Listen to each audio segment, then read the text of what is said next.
Good morning, and we are going to continue this lesson with angles and look at our notes here for 6-8, lesson 6-8. So turn your books to page 345. So I am on page 345. And so this solve and discuss it, I just really like. It just says draw two parallel lines. Parallel lines never cross, okay? They never touch. Then draw a line that intersects both. So they're talking about having two parallel lines here, and then we're going to draw a line that crosses or intersects both of those lines. Okay, that's not the only way we could draw that. We could draw parallel lines this way and have a line intersecting this way. Okay, we could have them all different kinds of directions as long as we have two parallel lines and then we have a line that intersects them. Okay, we're going to look at what these are called. That line's called the transversal. So you have parallel lines and then you have a transversal. And these angle measures, some of these are going to be the same. So we're going to go back to thinking about angles from last week. And we're going to think about vertical angles. And we're going to learn some new ones. So here we go. Let's jump into lesson 6-8. So now I am on page 346. And our essential question is, what is the relationship among angles that are created when lines intersect two parallel lines? Okay, so we have a lot of vocab here that I want to touch base on first.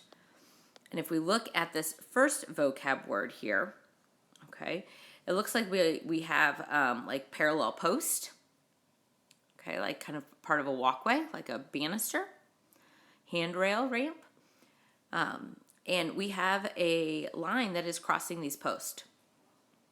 Okay, so that line is that transversal. Okay, it intersects two or more lines at different points. So our transversal here is line T. Okay, my parallel lines are the post here. And our transversal is cutting through that. Okay, so we have angles that are going to be the same. And we have angles called corresponding angles. And corresponding angles are congruent. That means equal in value. And so they're telling you here your corresponding angles. First of all, your corresponding angles are going to be on the same side as the transversal. 1 and 5 are going to be the exact same value. They're going to be congruent. They're going to be equal. Okay. 2 and 6. Those are corresponding angles.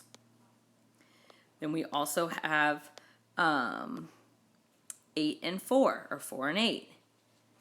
Those are also corresponding angles. So I'm identifying them here in different colors.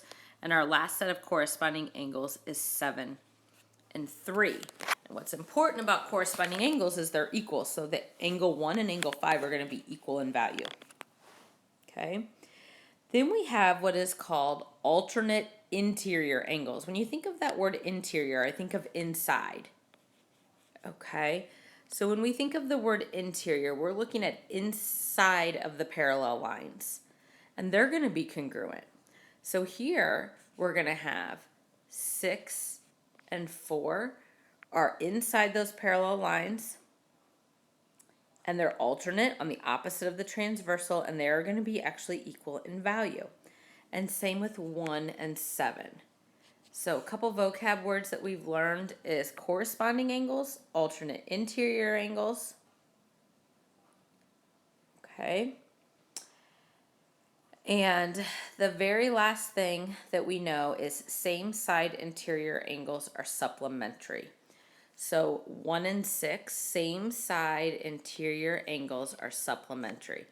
So 1 and 6 will add up to 180 degrees. And 4 and 7 will add up to 180 degrees. So we've got a lot of information here. I also hope that you can identify and understand that if I just look at one of these posts here, 1, 2, 3, and 4, we could look at those. We know that 1 and 3 are vertical angles and 2 and 4 are vertical angles. So we got all kinds of things that we're looking at. Let's just jump into the try it here. So they want to know which angles are congruent to the angle 8. Which angles are congruent? That means exactly the same. Well, here's angle 8. And what I want us to remember is vertical angles. So another angle that's going to be congruent to 8 would have to be 6 because they are vertical angles, which means they are equal in value. They're congruent. Angle 6. Okay. Then we know that angle 4 is going to be congruent. And the reason angle 4 is going to be congruent is because it's corresponding with 8. Or you could say it's an alternate interior with 6. And the very last angle, though, is going to be equal to it. All of these are equal in value. I put a red dot on all of them, would be angle 2. Because angle 2 is a vertical angle to angle 4. Now the next question is which angles are supplementary to angle 8? And if I were to cover everything up here and picture just this straight line, what angle is making that straight line with angle 8? What angle is going to add up to 180 with angle 8? That's supplementary. That'd be angle 7. So we know angle 7 is supplementary. And then we know that angle 5 is going to be supplementary, and it's actually going to be the same size as 7. We know angle 3. These are all going to be the exact same size, and they're supplementary with angle 8. And angle 1. So all the red dots are going to be the exact same size, and all the blue dots are going to be the exact same size. So let's just jump into some practice. We've got some more examples here. Page 347.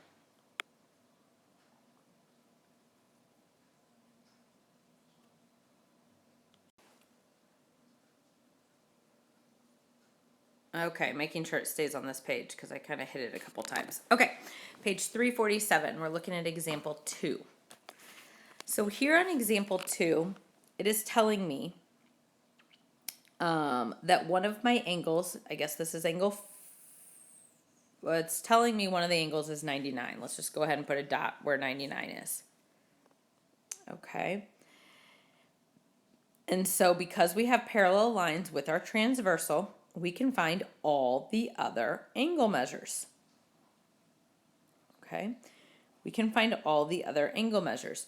Now, they went about this a little differently. It says that we want to know what the measure is of angle 4 and 5. Okay, well, we automatically know angle 4 because angle 4 is going to be corresponding to that angle 99. So angle 4 is already 99 degrees. And then what they're identifying is here's that line. Remember I told you we got to look for straight lines and supplementary angles?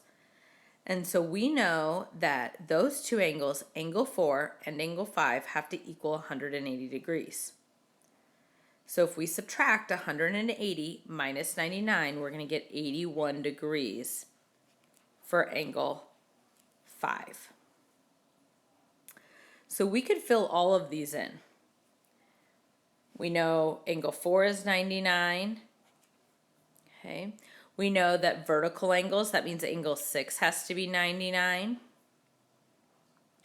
Since we know our blue dot here is 99, we know the other vertical angle, angle 2, has to be 99. Okay. And let's think about, we have angle 5 is 81. What's vertical to angle 5? Angle 7 is 81.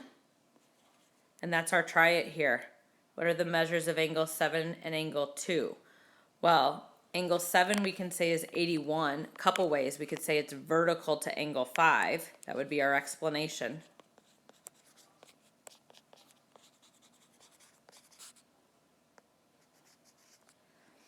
And angle 2 we can say is 99 degrees because it is vertical to the original angle that they gave us. They didn't number that. So I'm not sure which number that would be. Vertical to original angle. So again, we're looking at corresponding sides, and vertical angles are going to be super important in finding all of our missing side measures. Let's move on. So looking at example 3, I'm on page 347. We do have more than just, we have 3 parallel lines with the transversal. And the same thing is going to be true for all of them. Okay? The same thing is going to be true for all of them. We can still have corresponding sides, corresponding angles.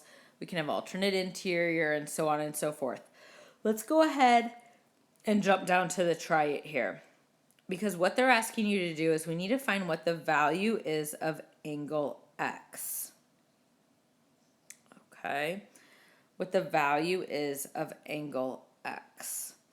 So what I want us to notice is I always look for what measure did they give us. They gave us this 59-degree measure. And I'm going to identify all the angles that are 59 degrees. Well, I know angle 2 is because it's vertical. I know angle 6 is because it's alternate interior. And I know angle 5 is because it's vertical.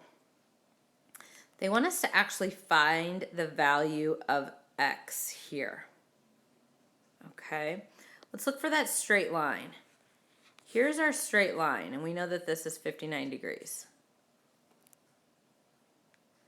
So because I have a straight line there, I know that 59 degrees plus X plus 12 is going to have to equal 180.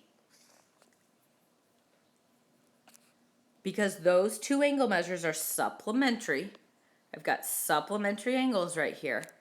And so supplementary angles are two angles that add up to 180. So let's look, 59 plus 12. 71 plus X equals 180. We're going to subtract 71 from both sides. And we get X equals 109. So our X value is 109. It doesn't mean that angle is 109. Okay, that angle would actually be, we have to add the 12 on this angle here, would be 109 plus 12 would be 121. So the whole angle would be 121, but the X value is 109. A lot of math here. Again, I just really want to make sure that you're watching the videos, hopefully writing everything down. I'm moving on to page 348. There's 4 examples. Example 4 here, we have 60 degrees and we have 2x plus 10, and they're asking for us to find the value of X here. Well, what I want you to notice is that these are actually corresponding angles. So that means these are equal. So we just go ahead and set them equal in order to find X. Subtract 10 from both sides. 2x equals 50. Divide by 2. X equals 25. And at least we've got 2 try-its here. Again, if we know that we have parallel lines, I know that these 2 angle measures, alternate interior, are going to be equal in value. So we would have 86 equals 3x plus 17. I want you to go ahead and solve that on your own. And then on my next one, we got to be careful with this. These are same side. And so since we have the same side, these actually add up to 180. These are supplementary.